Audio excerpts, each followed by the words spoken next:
Thanks for joining us here at Surviving Dystopia.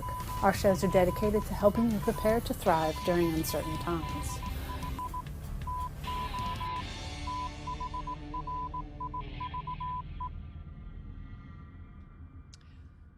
Welcome to the Prepper Overload Seminar. I'm DJ Cooper, and I will be sharing some tidbits of information for you today.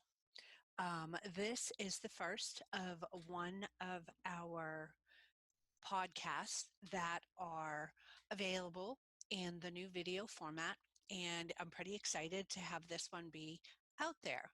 The Prepper Overload is a seminar that I have given at many preparedness expos and gatherings to help many new preppers, but also old time preppers with some of the things that seem to take a precedence today, some of the things that seem to jump into the front of your mind, the ways that these things can be overwhelming and it can overload your senses, and it can also actually inhibit your preparedness efforts. Since this is like the first of them, please bear with me if I get a little lost at times. This is one of the very first ones that I've done this way, and I'm pretty excited about doing more. Incidentally, all of the slides that you find here today are available for download as a PDF, and I will be posting that as well on the Prepper Podcast website, which is POSHpreppers.com, or you can still use the old web address of prepperpodcast.com and it will get you there. At any rate, moving forward, I'm DJ Cooper, and I am the author of the Dystopia series of books. I also write other books. I have a couple of new ones that have just been released and are being released. And I am also the founder of Authors of the Apocalypse. This came about due to one of our shows, The Written Apocalypse, right here on the Prepper Podcast. So I am also the owner of Angry Eagle Publishing. And as such, we have a special affinity for post-apocalyptic books. So if you'd like to check out Angry Eagle Publishing, you can find it at angryeaglepublishing.com. If you want to check out some of the authors of the apocalypse and what we do, we can be found at authorsoftheapocalypse.com. You can also listen to podcast shows on Blog Talk Radio, and they are now being hosted on our new YouTube channel. So hopefully we'll be able to get some good content in there for you and be able to share it with you. Prepper Podcast in 2018 was ranked as one of the top 5 of Prepper Podcasts. So I'm pretty excited about that, and know that if you go back and check our archives on Blog Talk Radio, that you will find that there is some very excellent information out there and available readily at your fingertips to listen to at any point in time during the day. All of our podcasts are kept in an archive, and you can go back and visit them anytime you'd like. So let's move forward, shall we? Let's talk about it. Get prepared. That's kind of a life's mantra for me. If you may, it has been in preparedness since birth. This has been my way of life since I could remember. My mother always helped us realize the importance of preparedness as kids and even into adulthood. And I can recall my grandmother telling me stories about things that she did growing up in the years following the Great Depression. All of this remained with me. I'd like to ask everyone to think about this. Can you think about or understand or even tell yourself, why is it that those who had so little during the Depression seem to fare so much better during that time than those who were rich and lost all their money? That's a question that you need to ponder as we move forward in this presentation. Understanding that being prepared is something that you do over time.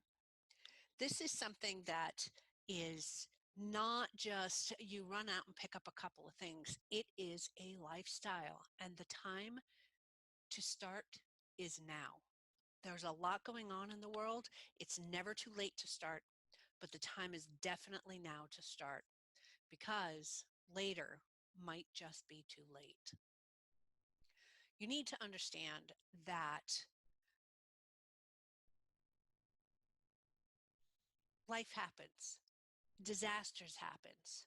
Things like this happen, and we need to learn to prepare now. Even FEMA, the government, states and counties, they are telling you to prepare. So waiting until later just may not be an option. I mean, we have seen some runs lately on things like toilet paper.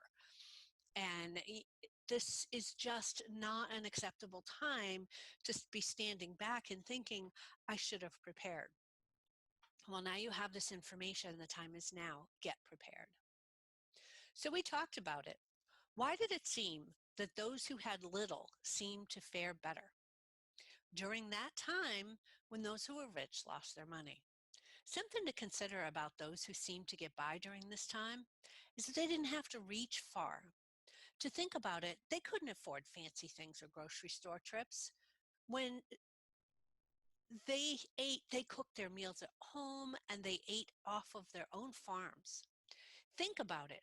They couldn't afford fancy things or grocery store trips. When the Depression era farm women had to start using flour sacks to make clothing for them and their families, manufacturers actually stepped up and started making their bags out of brightly colored printed fabrics just to boost sales of their flours or, oats or whatever it was that they were putting into these sacks. And that's where they ended up coming up with the flour sack dresses. They ended up adding a little flair to the common sack dress.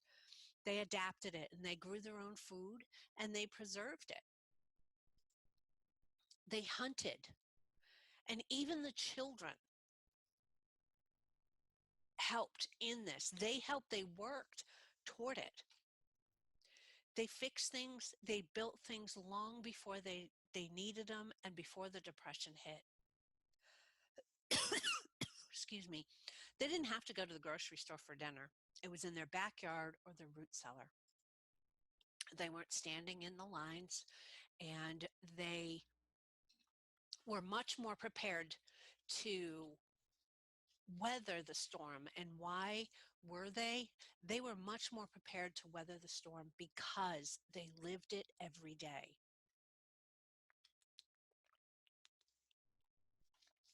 You don't want to have to rely on the services that will fail in the event that the proverbial shit has hit the fan. These services will fail, and we have seen this time and time again. We have witnessed it over and over again. Natural disasters, riots, all of these things have come to pass, and every single time the people are left to do it on their own. The key is to not need the services that might fail. So SHTF. And one thing about stuff is that it happens. Sometimes it happens all at once. Suddenly, Murphy is on your doorstep. And now I want to tell you a story to possibly open your eyes. I want you to think about this because Murphy's Law has just happened. Think about your family. They're all sleeping. It's the middle of the night. Suddenly, your family is awakened from their slumber. They hear sirens, and you search your mind. What is causing it? You have no idea. You're sleeping, and there's chaos going on outside. You're hearing sirens all over the place. You don't know what's happening. Little Susie comes from her room. She's carrying her blanket and crying for mommy. The noise in the distance just became very real as the emergency vehicles raced by your own house.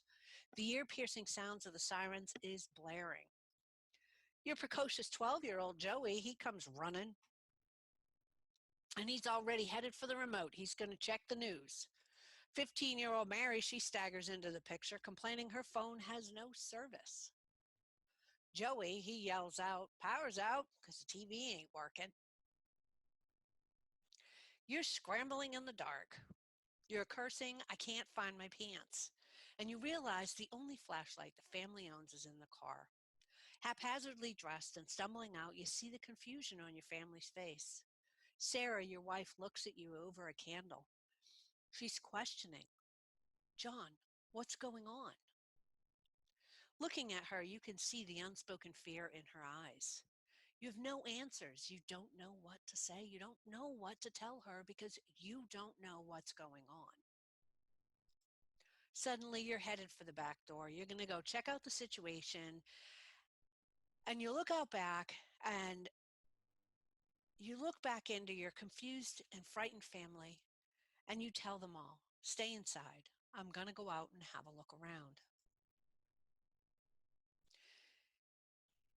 Once you're outside, you notice your neighbors. They're milling around, they're talking. Confusion abounds. You turn to look at what their attention is on, and you can't believe your eyes.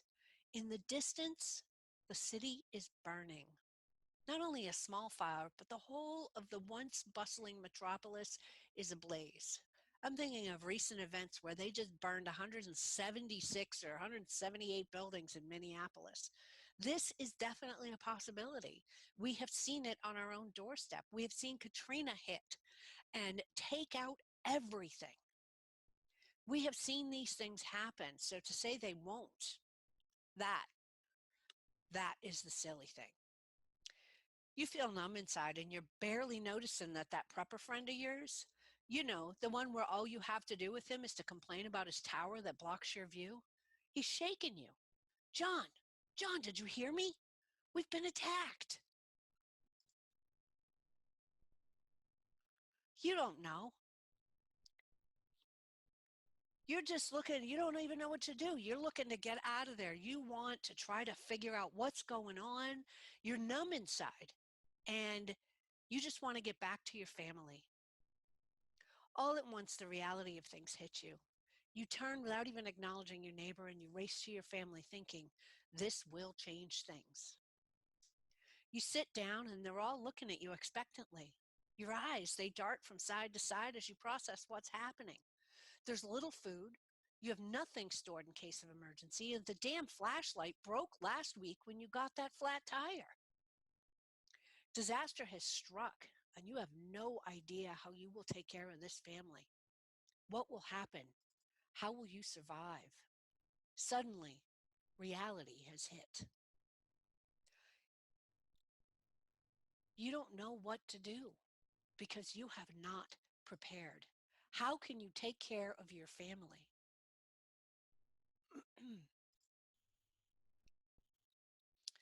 All of a sudden, you wake up, sweat, soaked in a panic. You're just sweating. You look around, you look at the clock, and you see it. It's sitting on the nightstand, and the numbers look like a beacon in the night. You sigh. It was all a dream. You sit on the edge of your bed, the visceral dream replaying in your mind, and you realize that you are unprepared and you need to take action. You wonder what could cause these things. How could we not know that something like this could happen? And one day, it all becomes clear.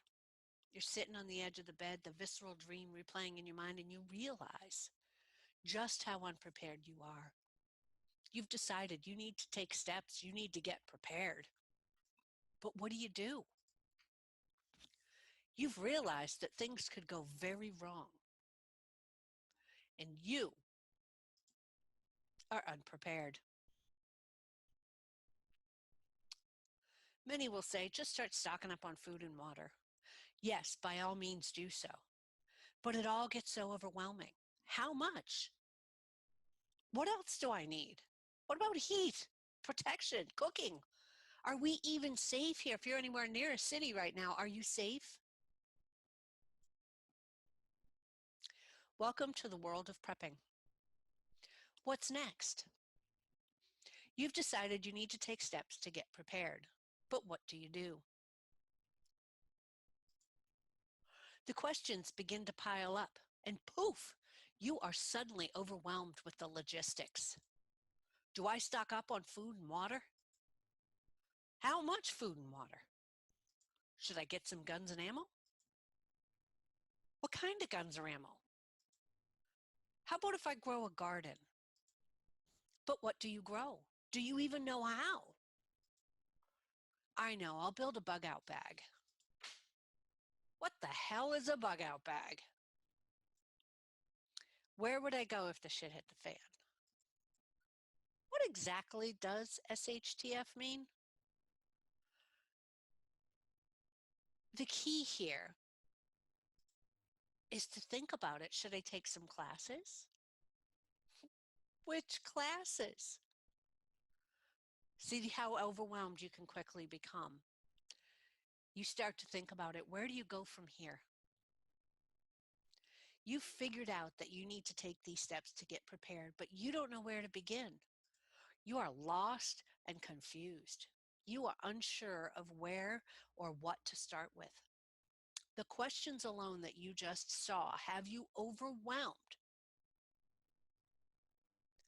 You know that you need a plan.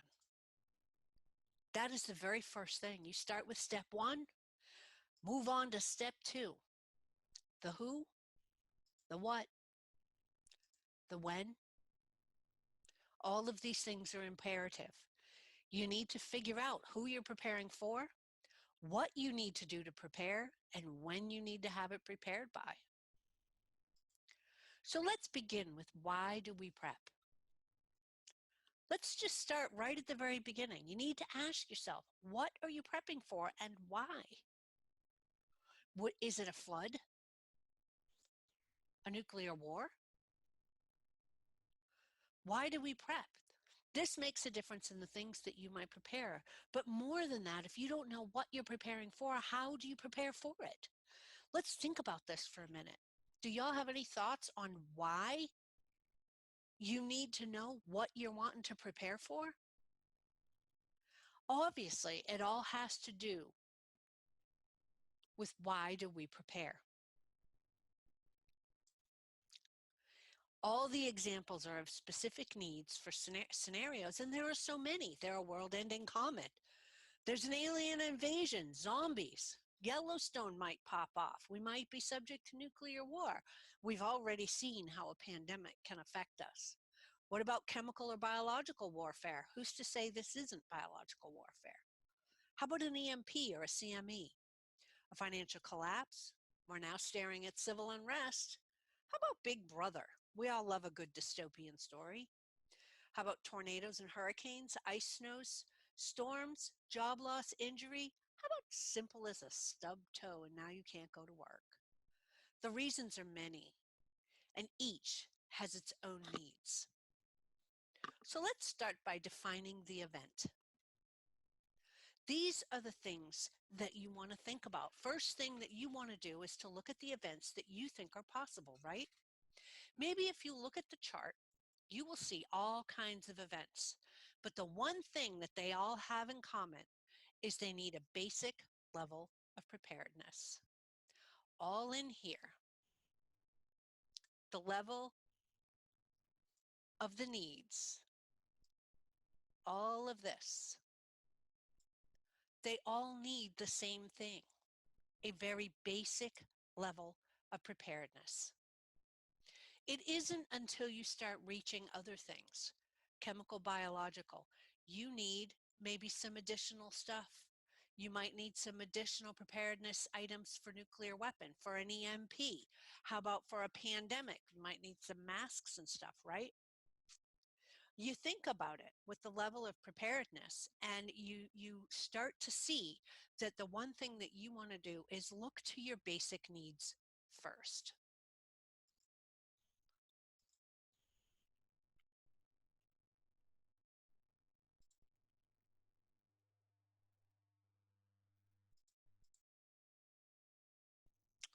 Food. Your dear Sarah has begun to buy food, and you have scoured every inch of the internet for what to do and how. Now you come to the next realization, and you now have information overload, and you are completely lost in all of the information that is out. And believe you me, I got gigs and gigs and gigs and gigs and gigs of information. And it is very easy to become lost in it. Suddenly, it is not so simple. You're trying to decipher the needs of each, and it has all just become a logistical nightmare, and you are completely overwhelmed, not only by the sheer size of the task, but all the things to consider, the questions you have, they all pile up. Now is the time. Slow down. Take a breather. Think about what you want to accomplish and start identifying the basic things. How do we determine this? Well, the first thing you're going to do is to reel in your fears for the worst, and you're going to start writing. Have a good backup of extra food, water, light, heat, and general needs. This is a good place to begin. Basic preparedness, and it's just frankly a good idea. But now that you know what it is you prepare for, you've identified what it is you see as threats for your family, and you can now act on it. It's time to write an outline. You've decided where you wish to be in terms of duration, and you want to be prepared to whether a few basic needs must be considered. So here's a thought. Think in terms of timetables, time periods, the time it takes you to get home from work.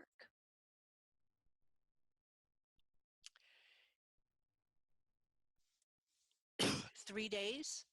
How about weeks, months, even years? Key is to start small. Pick the shortest time first. Start simple at first. Add more time to your plans as you progress.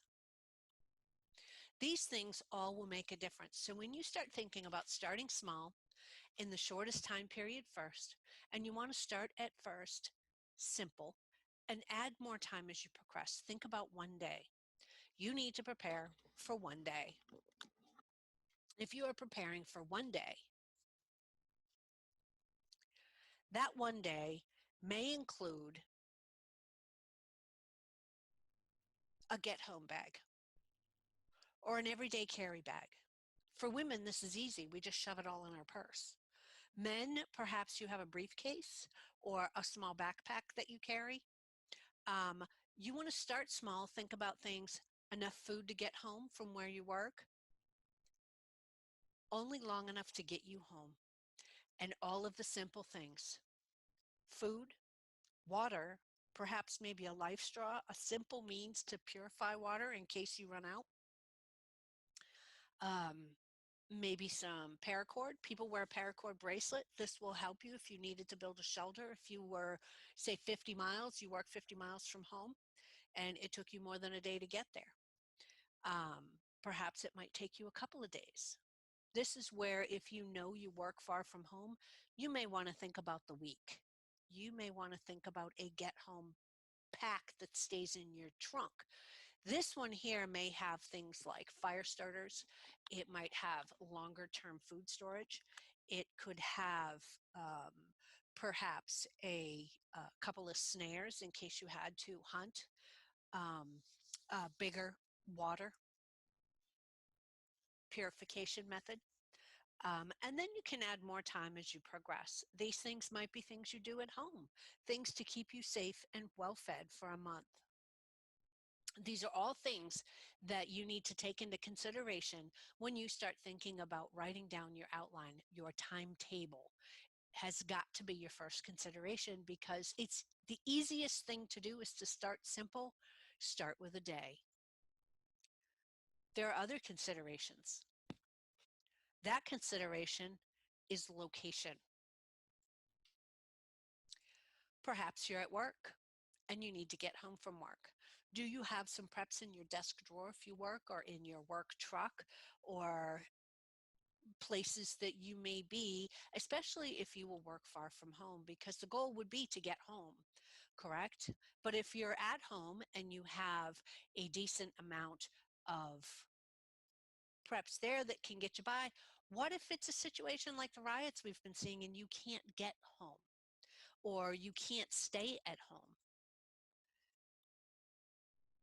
Perhaps you need to go to your bug out location. This here is another thing to consider. Do you have a bug out location? Incidentally, that's what BOL stands for, is bug out location.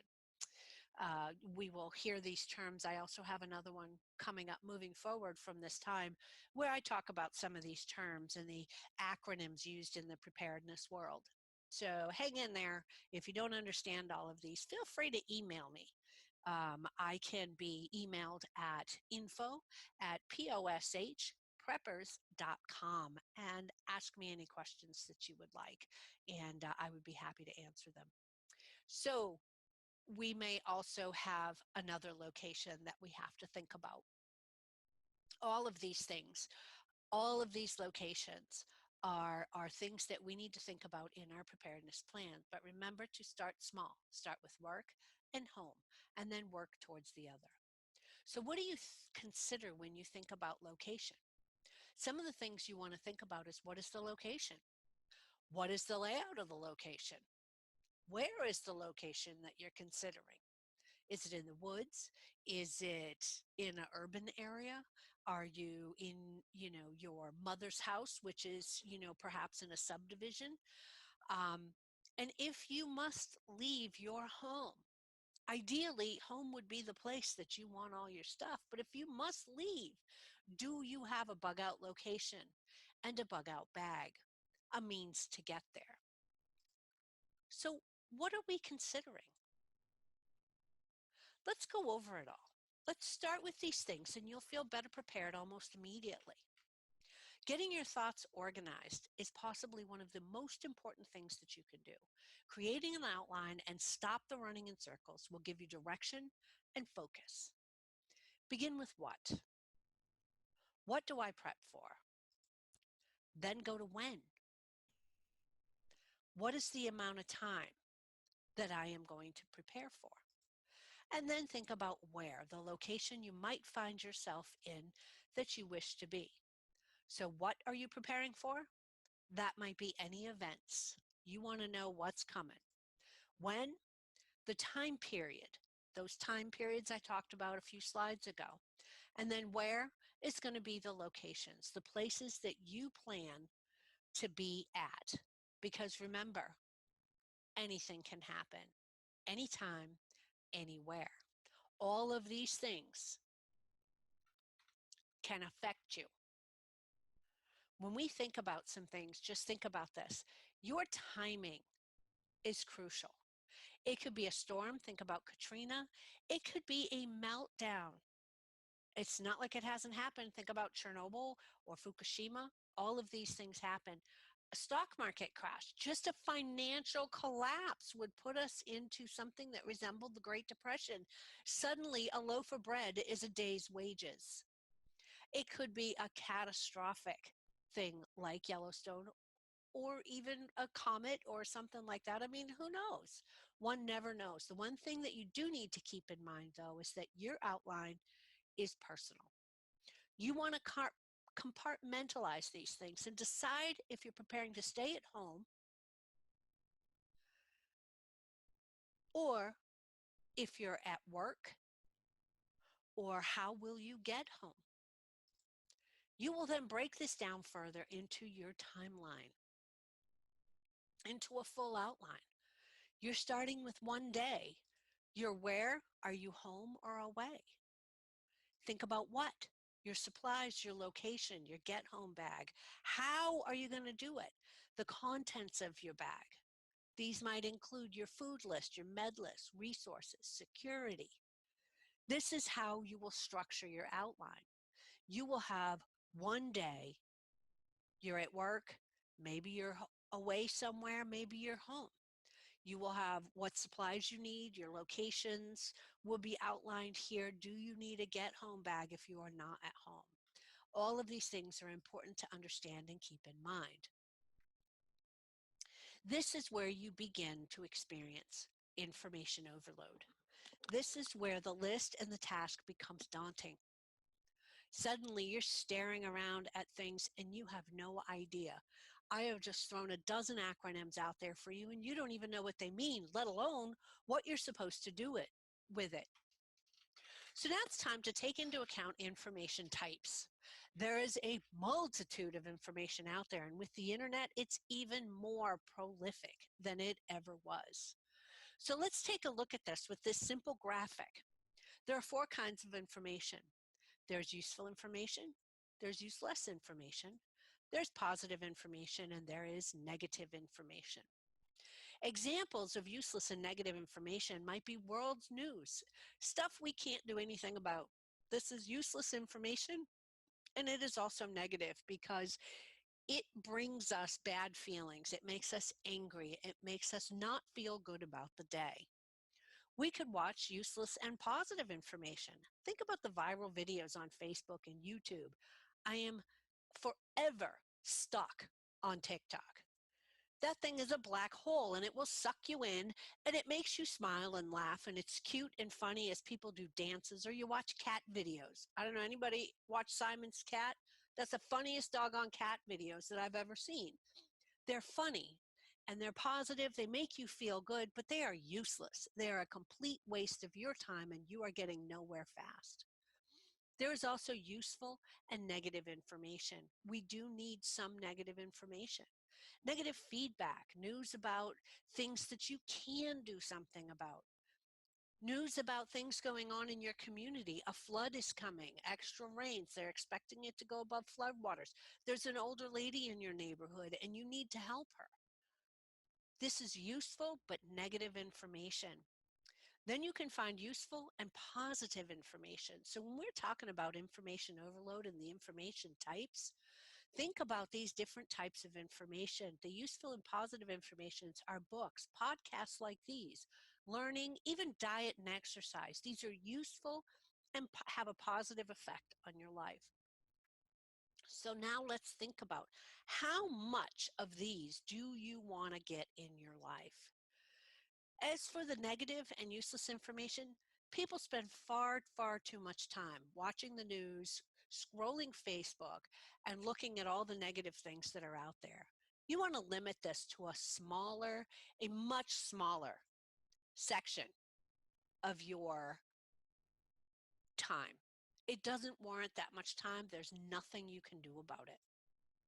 The same thing for positive and useless information.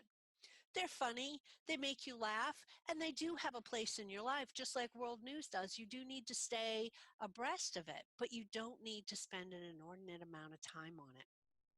Now let's think about the useful and negative information.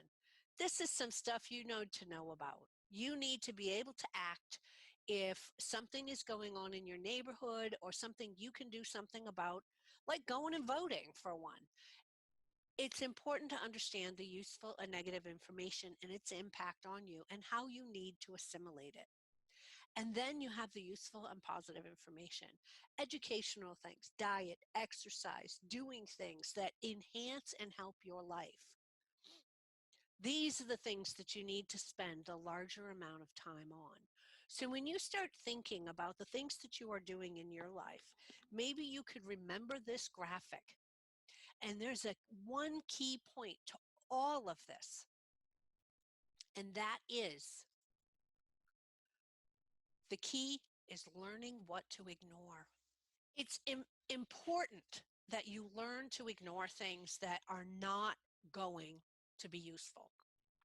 If you notice down here, you will see the useless and you will see the useful, and you will see that proportionately the useless information is a lot less than the useful information.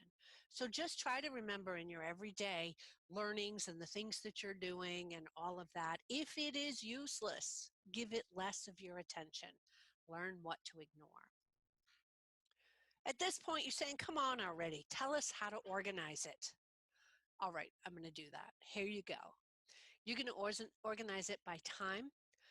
Getting home perhaps might be the first of it, and maybe the first week. You're going to organize it by the event. Events will be different for different people. People in the Midwest may be more worried about a tornado, whereas people in the Southeast east, say Florida, Gulf Coast might be worried about a hurricane. There is always, with any storm, the chance of a power outage. And then you will think about what you need, taking one step at a time. Do you need get home bag or do you need supplies to last you a week?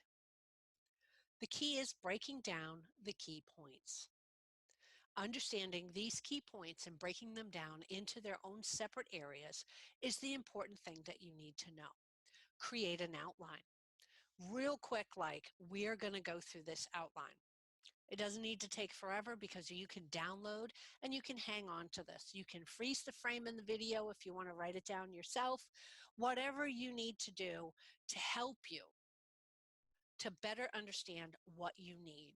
Now, I mention specific products in this. Please do not take them as an endorsement of these products. While I do find that they are good products and I will personally use them, I'm not necessarily telling you that you have to.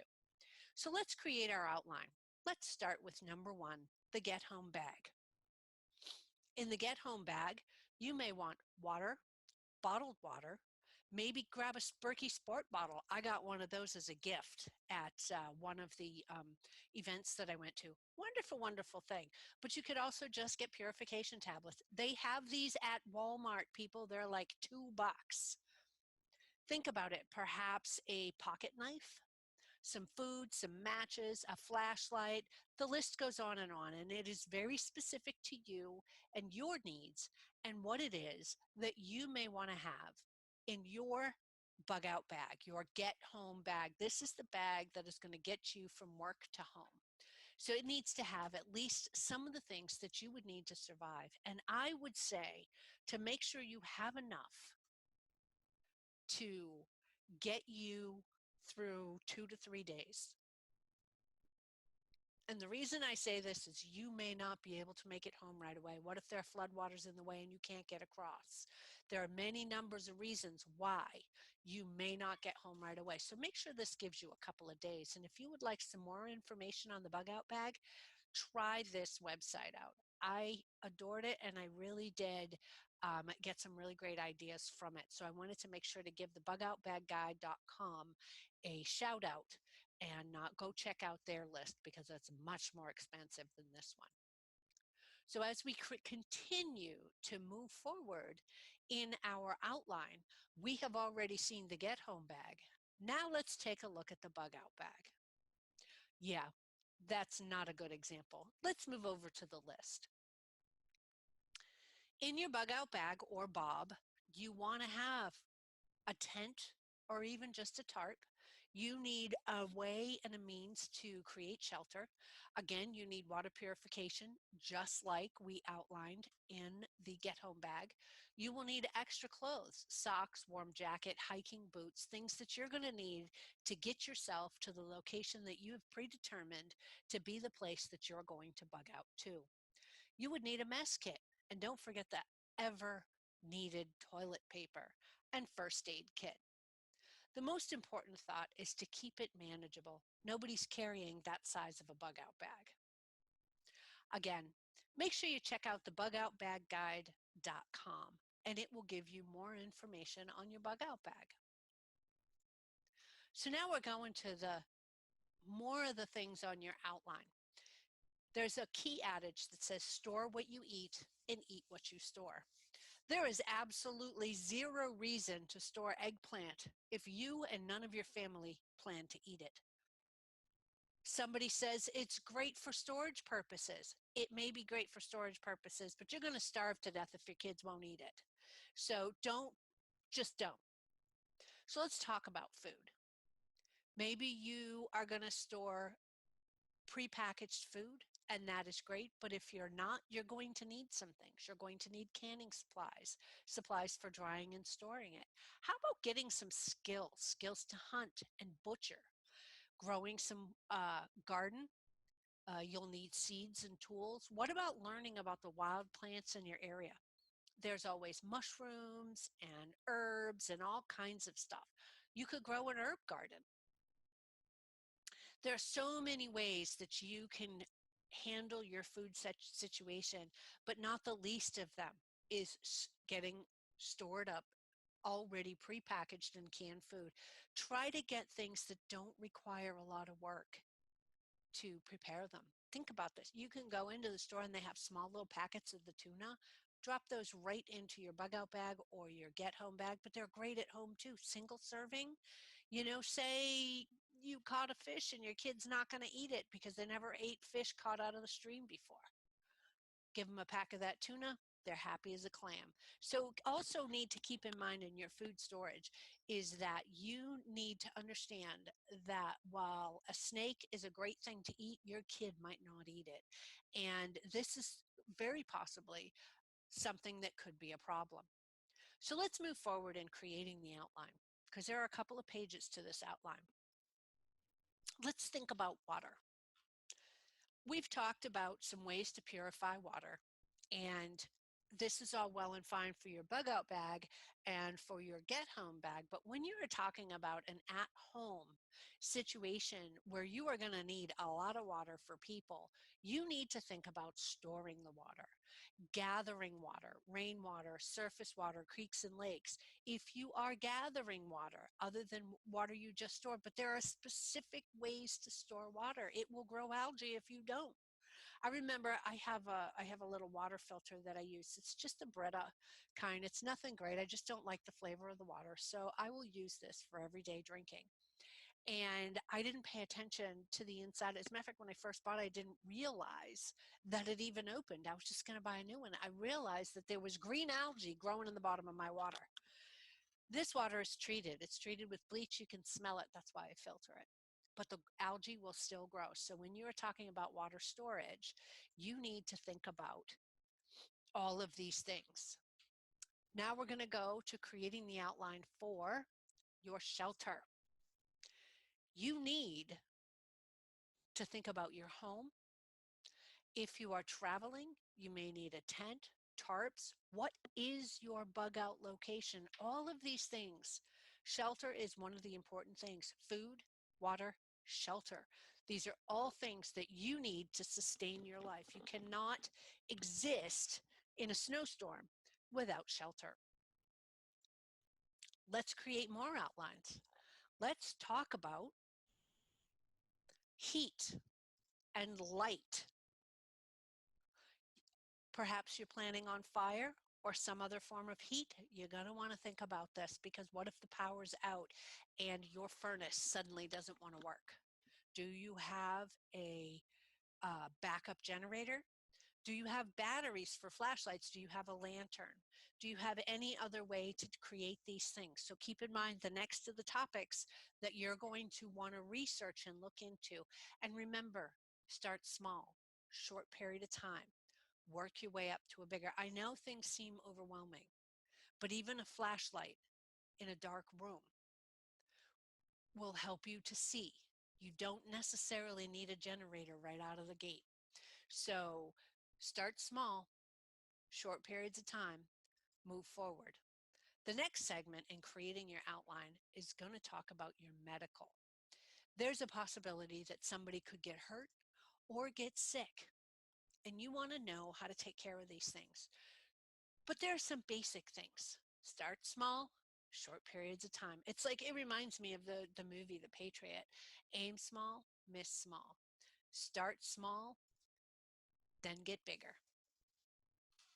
If you start small, you're hitting the things that are most likely to be a problem for you.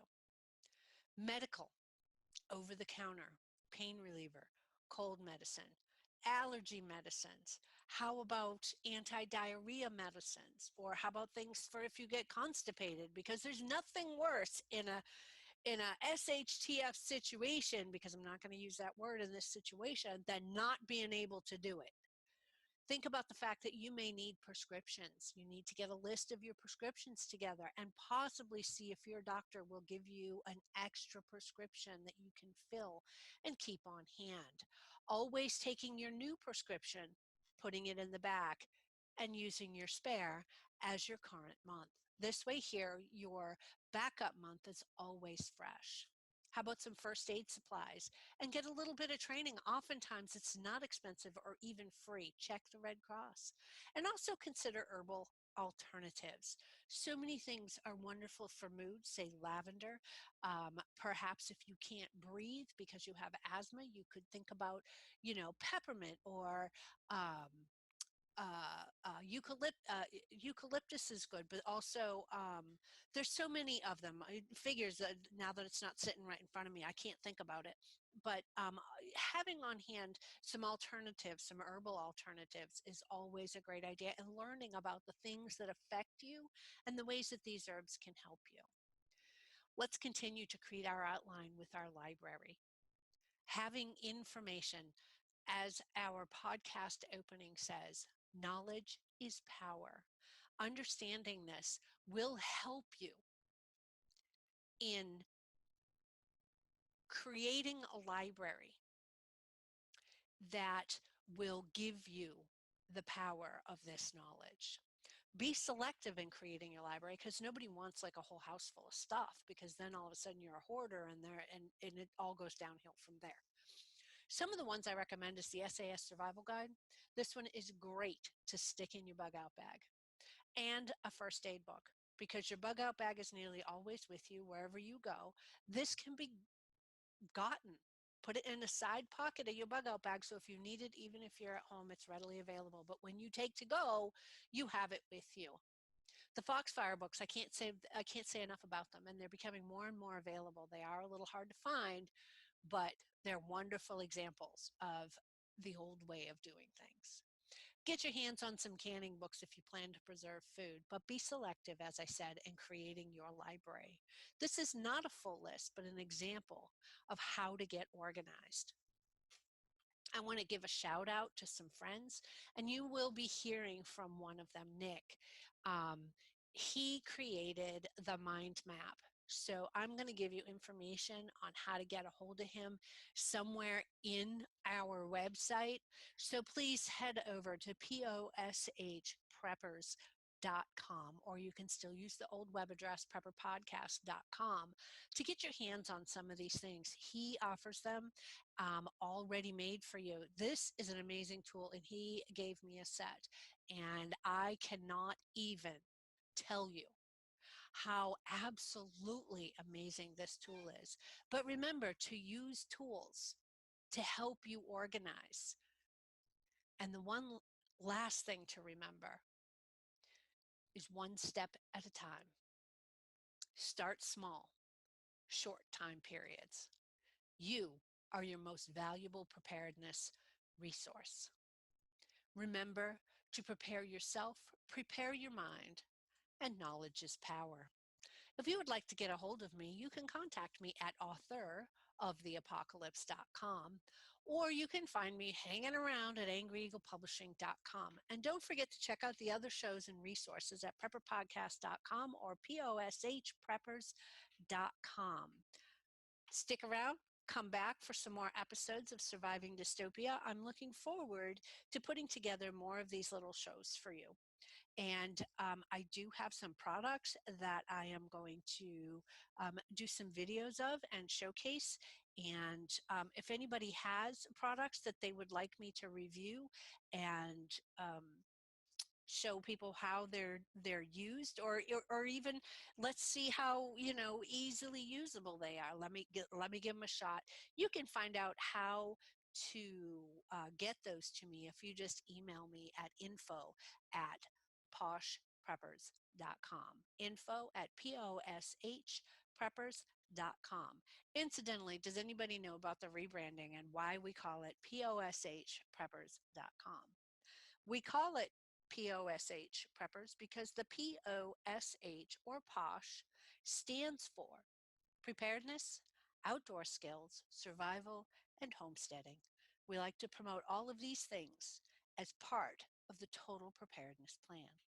Thank you for joining me, and be sure to check out the website to find your copy of the PDF download for all of these slides and the things that accompany it.